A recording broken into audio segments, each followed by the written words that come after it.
बिस्मिल्लाहिर्रहमानिर्रहीम। अस्सलाम वालेकुम। मैं हूं मदीहा सुल्तान। आज मैं आपके साथ ज़बरदस्त से छोले की रेसिपी शेयर कर रही हूं जो कि बहुत ही यम्मी और टेस्टी बनके तैयार होते हैं। और जब आप ये रेसिपी एक बार ट्राई करेंगे तो वीक में एक बार आप ज़रूर बनाना पसंद करेंगे। बहुत ही झटपट और आसान रेसिपी है। बहुत ही चंद इंग्रेडिएंट से बना के इसको तैयार करेंगे। वीडियो को फुल वॉच कीजिएगा। वीडियो अच्छी लगे तो लाइक करें।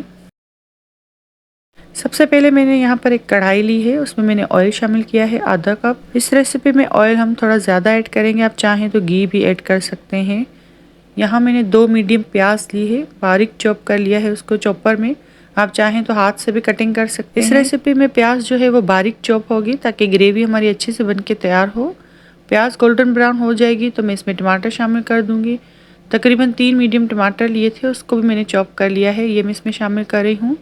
इन दोनों चीज़ों को आप चॉप कर लेंगे तो आपकी ग्रेवी बहुत ही स्मूथ बन के तैयार होगी। इस रेसिपी में आप टमाटर भी चॉप करके ही शामिल कीजिएगा। अगर आप टमाटर को पीस लेंगे तो उसका जो असल फ्लेवर होता है वो ख़त्म हो जाता है। यहाँ मैंने लहसुन अदरक का पेस्ट शामिल किया है 1.5 टेबल स्पून। 1 टेबल स्पून इसमें साबुत धनिया जिसको मैंने दरदरा कूट लिया है ये मैं इसमें शामिल करूँगी। 1/2 टीस्पून काली मिर्चों का पाउडर और 1/2 टेबल स्पून कुटी हुई लाल मिर्ची शामिल की हैं। 1 टीस्पून इसमें भुना पिसा ज़ीरा शामिल किया है। 1/2 टीस्पून इसमें लाल मिर्चों का पाउडर शामिल किया है।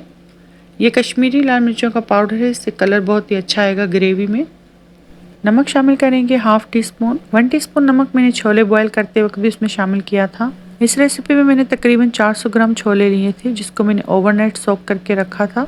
1/2 टीस्पून इसमें मैंने मीठा सोडा शामिल किया था। सुबह मैंने सोडा वाला पानी ड्रेन आउट करके 2 से 3 पानी से अच्छे से धो के चने बॉयल करने के लिए रख दिए थे। अब यहाँ मसालों की अच्छी सी बुनाई करने के बाद मैं इसको ढककर मीडियम लो फ्लेम पर पकाऊंगी तकरीबन 10 से 15 मिनट के लिए, ताकि ये जो प्याज और टमाटर हैं ये अच्छे से गल जाएं और मज़ेदार सी ग्रेवी हमारी बनके तैयार हो।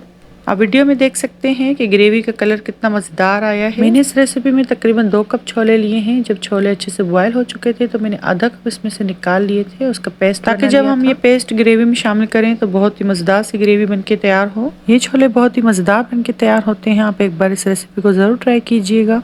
ये पेस्ट शामिल करने से ग्रेवी का टेस्ट और भी बढ़ जाता है और बिल्कुल बाजार वाले छोले आप घर पे आसानी से बना के तैयार कर सकते हैं। हरी मिर्चें मैंने शामिल की हैं तकरीबन 4 से 5 अदद। आप चाहें तो दरमियानी वाली हरी मिर्चें भी शामिल कर सकते हैं। अब इस ग्रेवी में छोले शामिल कर देंगे जो मैंने बॉयल करके रखे थे। इस रेसिपी में अगर आपके छोले सॉफ्ट होंगे तो खाने में बहुत ही मज़ेदार लगते हैं। अगर आप छोले की रेसिपी बना रहे हैं और आपसे छोले सॉफ्ट नहीं बन रहे तो जब आप बॉयल करने रखें तो 2 टेबल स्पून ऑयल या घी इसमें शामिल कर दें, तो आपके छोले भी ऐसे ही मज़ेदार और सॉफ्ट बनके तैयार होंगे। बहुत ही ज़बरदस्त और झटपट बनने वाली रेसिपी आपसे शेयर की है। चंद इंग्रेडिएंट्स का ही इस्तेमाल किया है और आप इसका टेक्सचर देख सकते हैं। आप इसकी ग्रेवी चेक कर सकते हैं कितने मज़ेदार लग रहे हैं। आप चपाती के साथ भी इसको सर्व कर सकते हैं, पूरी के साथ भी ले सकते हैं, चाहे तो नान के साथ भी ले सकते हैं और चाहे तो चम्मच से ऐसे ही खा सकते हैं। ये इतने मज़ेदार बनते हैं। इस रेसिपी को बनने में तकरीबन 10 से 15 मिनट ही लगते हैं। बस जो चने हम बॉयल करते हैं उसी में ही टाइम लगता है और ये मज़ेदार से छोले हमारे रेडी हैं।